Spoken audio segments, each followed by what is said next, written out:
안녕하세요. 웅덩이 매매법 레버리지 ETF 장기 투자자 디벨론몽입니다. 오늘도 계좌 먼저 공개하고 시작합니다. 미국 직투 계좌는 106% 수익률과 1억 8,200만 원 수익 중인 상황이며 국내 계좌는 140% 수익률과 830만 원 수익 중인 상황입니다. 여기에 두 번째 계좌 수익은 약 1,000만 원 정도이며 환율이 현재 4% 정도 떨어지면서 환차익이 좀 줄어든 상태입니다. 영상 뒷부분에 이 현재 환율에 대해, 환전에 대해 그리고 어떻게 투자하고 있는지 공유드릴 테니 영상 꼭 끝까지 보시면 좋을 겁니다. 거기에 현재 비트코인도 제자리 걸음인 상황이죠. 전 여전히 총 2억 3천만 원 수익 중인 상황입니다. 지금 현재 딱 핵심만 말씀드리자면 오늘까지는 지루하게 흘러갈 가능성이 높습니다.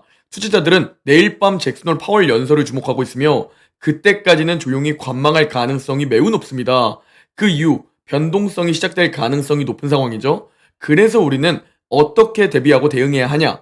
이 부분에 대해 오늘 영상으로 자료 공유드리겠습니다. 자, 일단 미국 증시 차트부터 살펴보면 S&P 500은 어느새 V자 반등을 통해 신고가까지 단 1%만을 남겨둔 모습입니다. 그런데 하단 나스닥 차트를 보면 S&P 500과 다르게 하락폭에 비해 덜 회복 중인 상황이죠. 이에 대해 설명을 해드리자면 오른쪽 차트 화면을 보시면 되는데요. 현재 S&P 500은 전고점을 뚫지 못했습니다. 그러나 여기서 매그니피센트 7, 즉 빅테크 기업들을 제외한 S&P 500만을 보면 전고점을 뚫고 신고가를 경신해버렸습니다.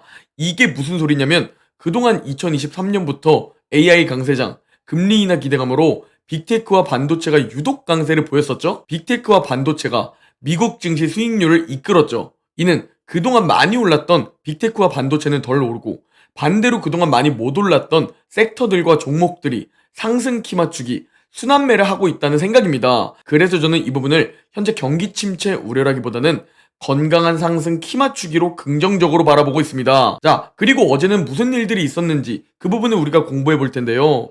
어젯밤 FOMC 회의록이 발표가 되었습니다. 여기서 시장이 환호를 했던 부분들이 몇 개 있었는데 먼저 일부 연준 위원들은 7월에 금리 인하를 지지했었다는 게 밝혀진 겁니다. 그리고 대다수 위원들은 이제 9월에 점진적인 금리 인하에 대해 적절하다는 의견을 보여주고 있다는 게 확인되었죠. 최근 메리 데일리 연은 총재와 보우먼 이사 그리고 닐 카시카리 연은 총재 모두 7월 FOMC 유사록과 동일한 의견을 내비쳤죠. 즉 인플레이션은 확실히 잡혀가고 있고 반대로 고용시장이 냉각되고 있으니 이제는 점진적인 금리 인하를 해야 한다 라고 대다수 연준 위원들이 바라보고 있다는 겁니다. 이는 사실상 9월 금리 인하는 확정적이라는 소리죠.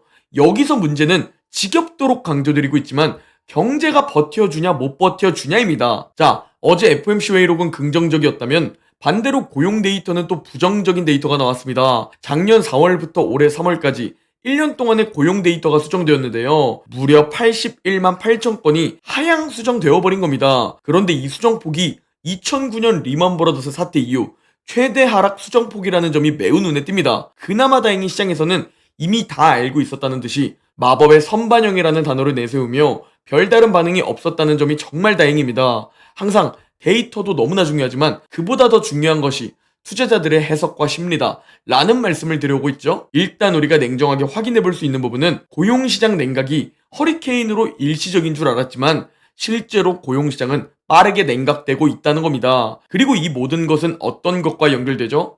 연준의 금리 인하로 연결됩니다. 이제 9월 금리 인하는 사실상 확정적이며 25bp 금리 인하냐 50bp 금리 인하냐 이 부분을 전망하는 것으로 바뀐 상황입니다. 개인적으로 경제가 잘 버텨줘서 25bp씩 점진적으로 인하하는 것이 미국 주식에 가장 좋다고 판단되는 만큼 부디 경제가 잘 버텨주기를 바라야 합니다. 다만 현재 고용시장을 보면 살얼음판을 걷고 있다는 느낌이 강하게 듭니다. 언제든지 어떤 톱니바퀴가 삐끗할 수도 있다 라는 매우 중요한 시기로 느껴집니다. 이게 바로 우리가 공부하던 고금리 사이클이겠죠? 그래서 우리는 경제와 관련된 부분들, 이 부분들을 계속 살펴보고 대응을 미리 해놔야 합니다. 어제 그래도 정말 다행히 미국의 소비를 확인할 수 있는 기업 타겟이 실적 발표를 했는데요. 다행히 예상치를 크게 상회한 실적을 내놨습니다. 다행히 우리는 소비 견조를 확인할 수 있었습니다. 거기에 중요한 향후 가이던스 역시 상향 조정했죠. 자, 현재 타겟의 실적 발표를 보면 소비는 견조하다는데 고용은 빠르게 냉각 중이다. 즉 여기서 시간이 더 지체되면 경기 침체,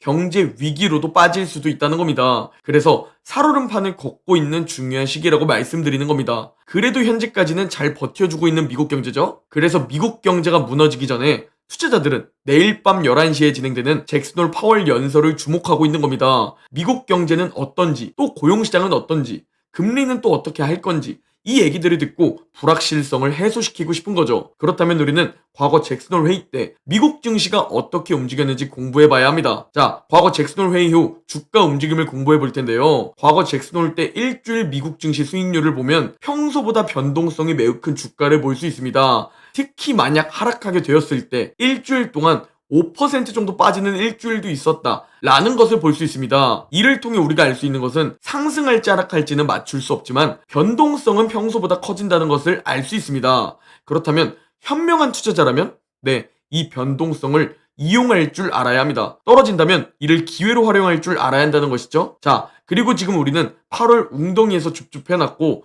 이미 꽤 짭짤한 수익을 올리고 있습니다. 그래서 지금은 오를 땐 계좌 상승을 즐기는 5줄 구간에 돌입해 있는 상태죠. 그러나 우리가 보수적으로 생각해 본다면 혹시 모르니 9월까지는 조심해야 한다는 생각입니다. 물론 대통령 선거가 있던 해에는 9월보다 8월이 저점인 경우가 더 많았지만 미국 증시 계절성을 살펴보면 8월부터 9월까지는 역사적으로 1년 중 가장 조심해야 하는 2개월입니다. 그러니 지금은 다행히 반등해 주어서 곧 S&P 500은 신고가 경신을 눈앞에 두고 있지만 9월에 또 어떤 핑계를 대면서 웅덩이가 올 수도 있다 라는 각오를 해둔 상태로 시장을 바라보면 좋을 것 같습니다. 하지만 이 모든 것들은 다 단기적인 관점이죠. 우리는 최소 3년, 5년, 10년 이상을 바라보는 웅덩이 매매법 장기 투자자들입니다. 당장 단기적인 나무가 아니라 멀리 숲을 바라볼 줄 알아야 하는데요. 그리고 정말 긍정적이게도 GBT 신호가 그저께 포착되었습니다. 이 신호가 언제 포착되는지 쉽게 설명드리면 과매도에 빠진 미국 증시가 2주 동안 빠르게 반등하게 되면 포착됩니다. 그리고 제가 왜 이 신호를 긍정적이라고 말하냐면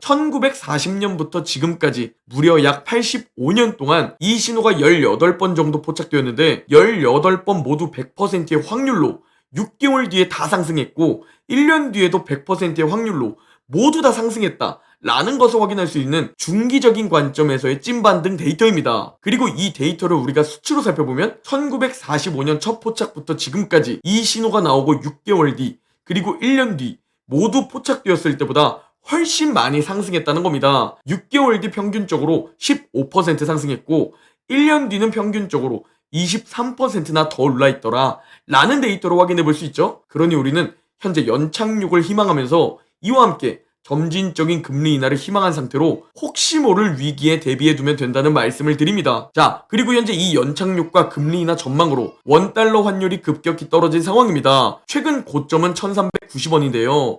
이게 거의 한 달 만에 1330원까지 급락했습니다. 만약 여러분이 이번 고점에 달러로 환전하셨다면 환차손만 벌써 4.3% 발생했을 겁니다. 여기서 말하는 환차손익이 뭐냐면 우리가 원화가 아니라 달러로 1390원에 바꿨다. 그러면 다시 언젠간 이걸 원화로 바꿔야겠죠? 근데 만약 지금 1330원이 되었을 때 다시 원화로 바꾸게 되면 환차손 4.3%가 발생하게 된다는 겁니다. 이걸 이번 차트로 쉽게 설명드리겠습니다. 1390원에 1000만원을 달러로 환전했다고 가정합시다. 그러면 현재 1330원이니까 4.3% 손실이죠. 그러면 내 1000만원은 930만원으로 감소, 손실된 겁니다. 만약 이번 웅덩이에서 줍줍해서 수익을 4% 정도 보고 있다? 그러면 환차손을 감안하면 사실상 자산이 불어나지 않았다는 얘기가 됩니다. 그래서 전 지속적으로 말씀드리고 있지만 중기적인 관점에서 환율이 높다는 판단으로 국내 상장된 2배 환해지로 매수하고 있다는 말씀을 드려왔죠. 심지어 멤버십 텔레그램 매수 타이밍을 보면 최저점에서 환해지로 매수를 하고 있습니다. 그러니까 이번 웅덩이에서 새로 줍줍한 두 번째 국내 계좌를 살펴보면 한 달도 안 되었는데 바로 12% 수익률을 기록하게 됩니다. 그래서 쌀 때 저점에서 공부를 통해 매수해야 한다는 겁니다. 짧은 기간에 높은 수익을 주면서도 고점 매수라는 실수를 막아주기 때문이죠. 그래서 공부를 계속해야 하고 그 공부를 통해 원칙과 확신을 만들어야 하는 겁니다. 아무리 매일 공부를 해봐도 지금은 확률적으로 바라봤을 때 달러로 환전해서 직투하는 것보다 환해지로 투자하는 것이 훨씬 낫다는 생각이죠. 투자라는 것은 철저한 분석,